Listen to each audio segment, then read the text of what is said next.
स्वागत आहे तुमचं सगळ्यांचं एका नवीन व्लॉग मध्ये. आज म्हणजे काहीतरी वेगळाच फील येतोय.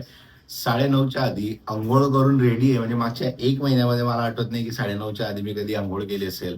बट आज केली आहे, कारण आज जाग पण म्हणजे अलार्म वाजायच्या आधी मला जाग आली. का तर आज आपल्या चॅनलचं आहे लॉन्च. आणि म्हटलं 11 वाजेला तो लॉन्चिंग वाला ब्लॉग जाणार आहे. त्याच्यानंतर तुम्हाला कळलं असेल की हे चॅनल लाईव्ह झालंय. म्हटलं मला त्याच्या आधी त्या सेकंड चॅनलला लाईव्ह जायचं होतं, म्हणजे जेणेकरून तिथून जे पण लोक येतील ते डायरेक्ट मला बघतील. आणि त्यासाठी आज मी ते स्वेटशर्ट पण सेम घातलं, म्हणजे फील पण सेम यायला पाहिजे. तो ब्लॉग पण याच स्वेटशर्टवर केला होता आणि त्याच्यामुळे डायरेक्ट इथं आल्यावर असं वाटायला पाहिजे की तो कंटिन्यू ब्लॉग तुम्ही बघताय, म्हणजे जे लाईव्ह सेशन चालणार आहे. आणि एक्साइटमेंट आहे, थोडं नर्वस पण आहे, किती लोक येतील वगैरे, काय पहिला दिवस आहे तेव्हा कशा गोष्टी सगळ्या आपल्या डोक्यामध्ये फिरत असतात. तर आता ती सेटअप रेडी करूया. सेटअप आपला इथंच ठेवणार आहोत आपण. हा डबा चिवड्याचा डबा आहे ना, याला तिकडे परत पाठवतो, कारण जस्ट मी त्याच्यावर ट्रायपॉड ठेवण्यासाठी आणला होता. इसको रख देना प्लीज, सॉरी, आज थोडा बिझी चल रहा हूं मैं. हा टेबल मला खरंच तिकडे लावायचा होता, बट असं वाटतंय ना की त्या बेडमध्ये खूप अंधार होईल आणि पाठीमागे बॅकग्राऊंडला काय दुसरा कलर नाही आहे. सो जी माझी लाईव्ह स्क्रीन असेल ती दिसणार नाही. त्याच्यामुळे आम्ही ठरवलं की इथं कंटिन्यू करूया, नंतर बघूया. मी चेअर ह्या साईडला बसतो तर ती ह्या साईडला घेऊन बसेल कदाचित, कारण जो लाईट येतो तो, कारण लॅपटॉपचा कॅमेरा 720 पर्यंतच रिझोल्युशन प्रोव्हाइड करणार आहे लाईव्हमध्ये. बट आपल्याला जास्त करायचे त्याच्यावर पण काम करतोय. चांगला वेबकॅम शोधतोय. जर चांगला मिळाला मला तर मी ॲमेझॉनवरून ऑर्डर करून घेणार आहे 1-2 दिवसामध्ये. तोपर्यंत बघतो हे लाईव्ह सेशन्स कसे जातात, कारण याच्या ज्या पण रेकॉर्डिंग्स होणारे लाईव्ह सेशन जातात त्या चॅनलला अपलोड असतील. तर सुरुवात करूया आता चहापासून. आणि दिवसाला अजून 1 तास बाकी आहे. 11 वाजेला लाईव्ह सेशन स्टार्ट करणार आहे आणि 11 वाजेलाच आपला ब्लॉग पण लाईव्ह होणार आहे.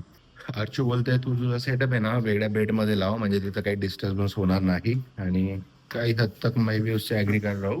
त्याच्यामुळे आता हॉलमध्ये न ठेवता मी याला सगळं बेडमध्येच घेऊन जातो. नाही तर मी थोडा टेबल सरकवला होता, समोरून जो लाईट येईल तोच ती बोलली की इथं ठेव, आणि इथून समोरून कर्टन्स ओपन ठेवलं की तुला लाईट पण मिळेल आणि सगळ्या गोष्टी. तर चला करून बघूया. फर्स्ट लाईव्ह सेशन झालंय, ऑलमोस्ट 1 तास 11 मिनिटाचं झालेलं आहे. आणि बऱ्या प्रमाणात मी बोललो, एवढी सवय नाही ॲक्च्युली, आता नवीन नवीन आहे. आणि एक इम्पॉर्टंट गोष्ट जी बोलायची होती ती हिंदीमध्ये. हे चॅनल मी सांगायला विसरलो होतो की हे चॅनल आपलं हिंदीमध्ये असणार आहे. आणि ऑलमोस्ट 49 सबस्क्रायबर झाले विदिन अ 1 आवरमध्ये, जे की खूप चांगली गोष्ट आहे माझ्यासाठी. की जसं मी म्हटलं, हा लाईव्ह सबस्क्रायबरचा काउंट आहे आणि बघू शकतात 50 सबस्क्रायबर आपले कंप्लीट झाले. आणि थँक्यू या रिस्पॉन्ससाठी. सो असंच आता ही हळूहळू वाढत जाईल असं वाटतंय. 2-3 लाईव्ह सेशन होणारच. फॉरेक्स मार्केट हे 24/7 लाईव्ह असतं आणि याच्यामध्ये वेगवेगळे सेक्शन्स असतात. जसं सकाळचा जो असतो तो एशियन सेशन असतो, त्याच्यानंतर दुपारचा जो आहे तो लंडन सेशन आहे, त्याच्यानंतर तुमचा इव्हिनिंगला जो येतो तो US सेशन येतो. असे वेगवेगळे येतात, त्याच्यामुळे तेव्हा मार्केटमध्ये मुवमेंट असते आणि तेव्हा माझा प्रयत्न असेल की त्या टाईम फ्रेममध्ये लाईव्ह असण्याचा. इव्हिनिंगला मोस्ट ऑफ माझा जास्त टाईम असेल, कारण मार्केटमध्ये खूप चांगली मुवमेंट राहते. आणि 50 सबस्क्रायबर कंप्लीट झाले, त्याच्यासाठी म्हणजे आनंद वाटतोय, कारण विदिन 1 तासामध्ये 50 सबस्क्रायबर. पहिल्या चॅनलचं या चॅनलवर जो व्हिडिओ बघताय, 100 सबस्क्रायबर करायला 20-25 दिवस गेले होते आणि 50 इथं 1 तासात झाले. ती खूप चांगली गोष्ट आहे आणि हळूहळू आता आपण याच्यामध्ये चांगल्या प्रकारात ग्रो करू. आणि जितकं पण नॉलेज मी साठवून ठेवलं तितकं तुम्हा सगळ्यांना देण्याचा प्रयत्न असेल. सो आजचा हे सेशन हे, आता भूक लागली, इतकं बोललेलो आहे, त्याच्यामुळे आधी जाऊन जेवण करतो आणि मग पुढचा आता डेली ब्लॉगला सुरुवात करूया. आता ना मी एका ठिकाणी चाललो आहे. हे काही आमच्या डॉक्युमेंट्स आहे इम्पॉर्टंट वाले, यांना फेकू तर नाही शकत, बस जाळायला लागतील. त्याच्यामुळे जे पाठीमागे ग्राउंड असते तिकडे शेती वगैरे आहे, त्या साईडला जाऊन याला झाडू. खूप काही जास्त नाही आहे, थोडे फारच आहे, बट इम्पॉर्टंट आहे की फेक नाही सकते, जला नाही पडेगा. जिथे आधी जाळलेलं आहे त्याच स्पॉटला किरण आता जाळतोय आणि खूप सारे प्रॉपर्टीज घेऊन ठेवलाय. त्याच्यापैकी ज्या आता काही गरजेचं नाही, म्हणजे नाही का, अति झाल्या आता. असे पेपर्स जाळतोय ना.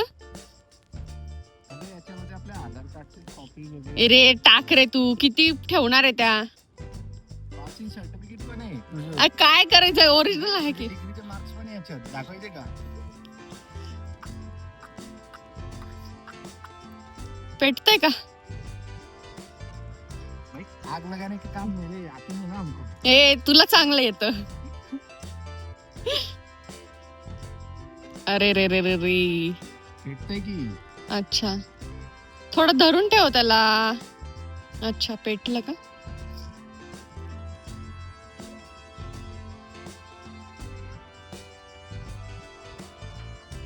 चेकबुक आहे का? हा, जुन्या ऍड्रेसचं. आता आपण या ऍड्रेसचं घेतलंय ना ऑलरेडी. माझ्याकडे अख्खं पे आहे ते. हा मुलगा एक गुन्हा करतोय आणि असे डॉक्युमेंट्स जाळून. इलिगल काम केली. हा,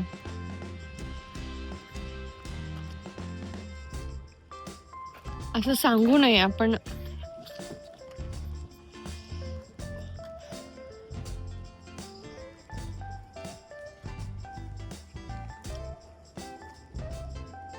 एवढं मोठं चेकबुक आहे. अरे पण मग ऍड्रेस वेगळं आहे ना, नंतर आपण नवीन मागवलंय ना.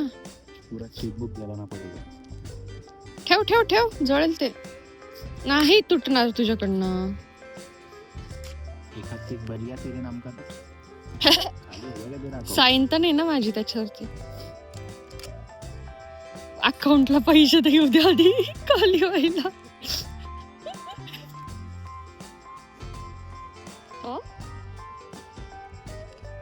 करोड़ों की जायदाद नहीं मेरे नाम पे.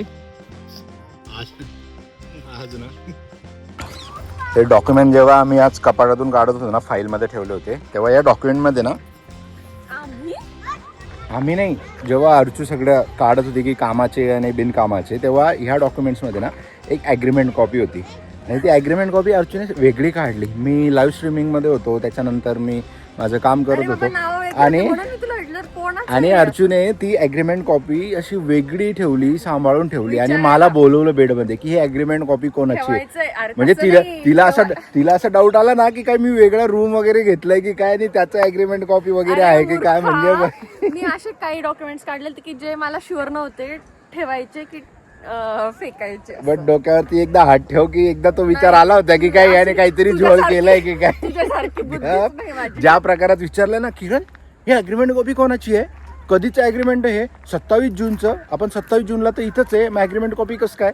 म्हणजे त्याच्यावरून एक अंदाज आला होता तिला की तो एक असतो ना डाऊटवाला सेक्शन 0.0.1 ने तो ऍक्टिव्ह झाला होता. दिवसांनी इकडे आलो आहे. या इथं मोस्टली आम्ही हे चिंचेचं झाड आहे ना, इथं दगड मारायचो, चिंच पाडायचो तेव्हा, कारण जेव्हा आम्ही ह्या बिल्डिंगमध्ये राहायचो.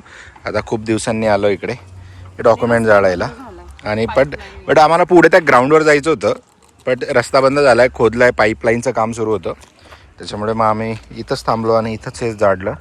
ऑलरेडी ते शेकोटी पेटवली कोणतरी, त्याच्यावरतीच पेटवलं. बघूया चिंच भेटते का आपल्याला. ओली बटती कोरडी तिकडे झाडावरती, बट खाली गाड्या लागल्यात ना, त्याच्यामुळे आपल्याला तिला दगड नाही मारता येणार. हीच ना ही ओली रे, हिला सुकवायला लागेल. ही कोरडी पण माझा हाय पुरेल का बघतो थांब उडी मारून. ही वाली जी आहे ना, इसको टार्गेट करणार आपण. ही ओली ती कोरडी पाहिजे.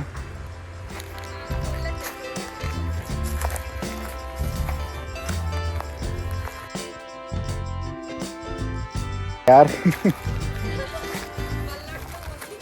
ओढली, काळी पडली ती. ही नको, काहीतरी डाग पडले तिच्यावरती, बट एक आणली ना. कच्ची आहे ती, ग्रीनच आहे. मग तेच बोलतो तुला, कच्ची आहे. ज्या कोरड्या आहेत ना त्या ह्या झाडावरती आहे, बट खाली 2 व्हीलर आहे ना म्हणून. अरे फरक आहे रे, इकडे ऊन लागतं ना त्यांना कोरडं. खाली शोधावं लागेल. मग ठीक आहे ना, उन्हात ठेव हिला. पण